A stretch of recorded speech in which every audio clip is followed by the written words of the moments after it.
The power of Grayskull.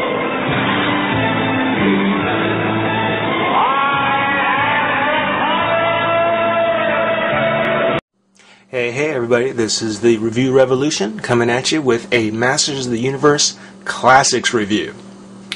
And we're going to kick this review off, or this set of reviews off, with the main man himself, He-Man, the most powerful man in the universe. Sorry Superman, but He-Man's got the title. As you can see, this is the white mailer box that the figures are coming in.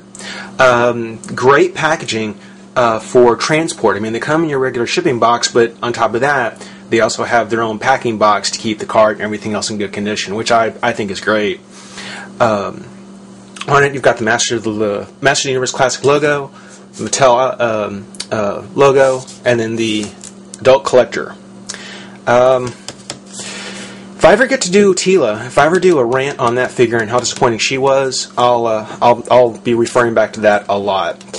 But otherwise, neat little box. Just wanted to kind of a quick glance at it. I know we've probably seen it tons and tons of times already.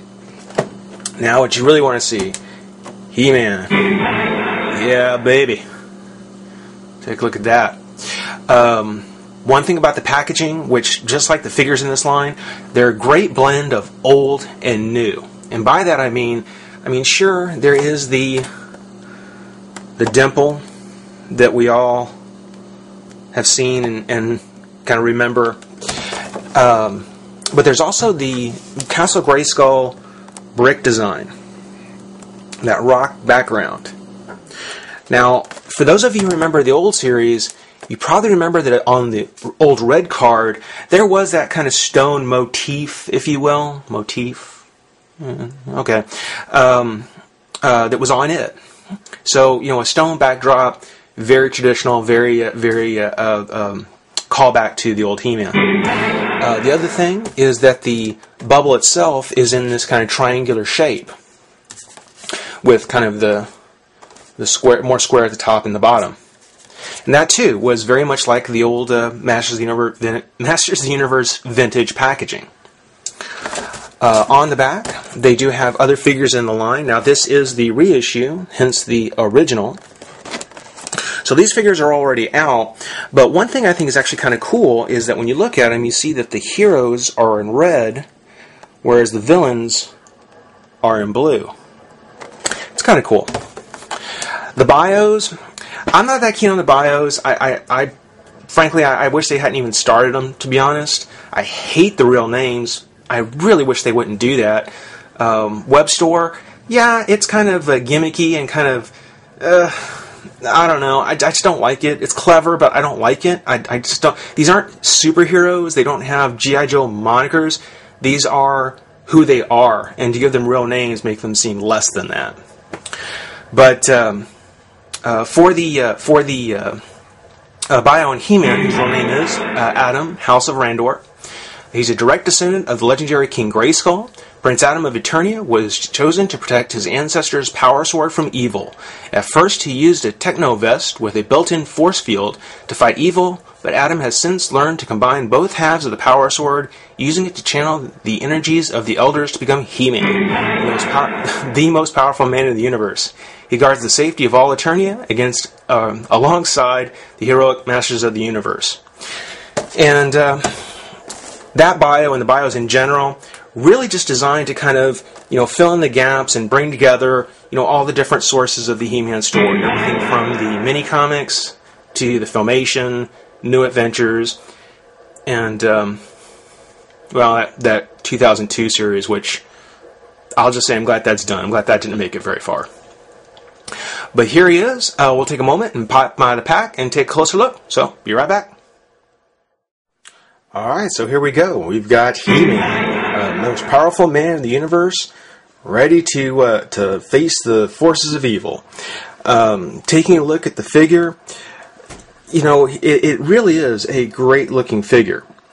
My vintage He-Man is long since gone. I've got a few Masters of the Universe figures still from the vintage line. But they need to be fixed, and they got some problems. But this is a really nice reinterpretation of the vintage figure. Everything from the wristbands, two different style wristbands, just like on the original figure.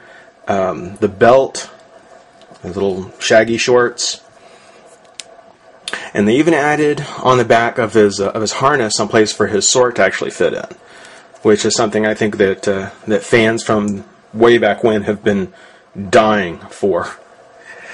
He is a Mattel figure, so just like the DC Universe, he's got kind of all the traditional DC or Mattel style Four Horsemen articulation. The head is on a ball, so it goes up and down, turns around.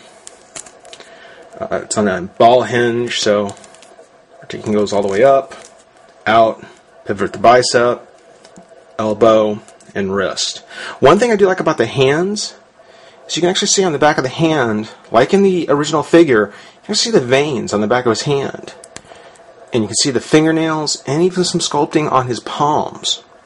So that's some really nice touching that they did do. The body does have a crunch, twist. The shaggy shorts give the leg articulation a little bit of a challenge, but with the softer plastic on the reissue, it's not really that big a deal. Bends at the knee and the foot. Oh, and he has a twist at the boot. There is no thigh cut, which for the Masters of the Universe figures, I don't mind. You know, all the figures that the Four Horsemen are doing, all the Mattel figures, I believe the wrestling figures have pretty much the same thing, except they don't have a crunch. So, you know, the DC figures have it all. The sidelines are all going to be missing just like one piece of articulation. In the way of his accessories, he does come with his shield,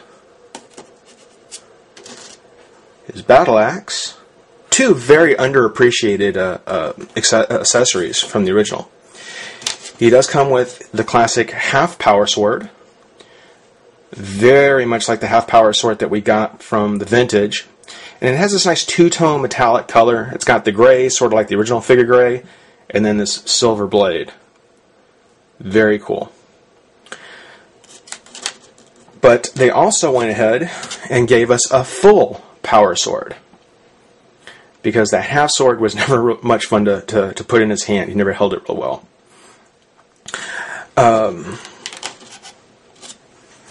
Yeah, I mean, it's a good He-Man. I'm a big fan of the Masters of the Universe collection. I really enjoy it. One thing about the accessories, particularly on the shield, because of the style, you can kind of see there are some stress marks that are taking place in the plastic. So I would say don't be popping stuff on and off too much. But otherwise, it actually fits pretty well.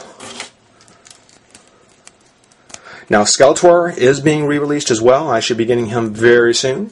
That is one of the reasons I think I want to go ahead and get He-Man out of the way. The half-power sword I'll be setting aside until Skeletor does get here, and we'll have a look at him.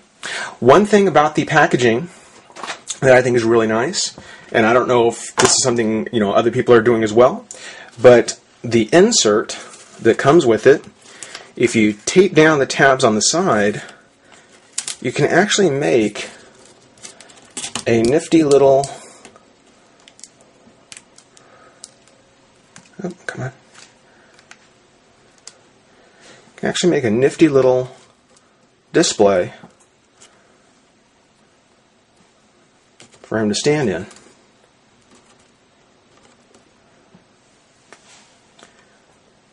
So that's the Mattel Masters of the Universe Classics He-Man. Check back real soon. We're going to have a look at Skeletor as well as some of the other figures coming up in 2010. Thanks a lot, guys.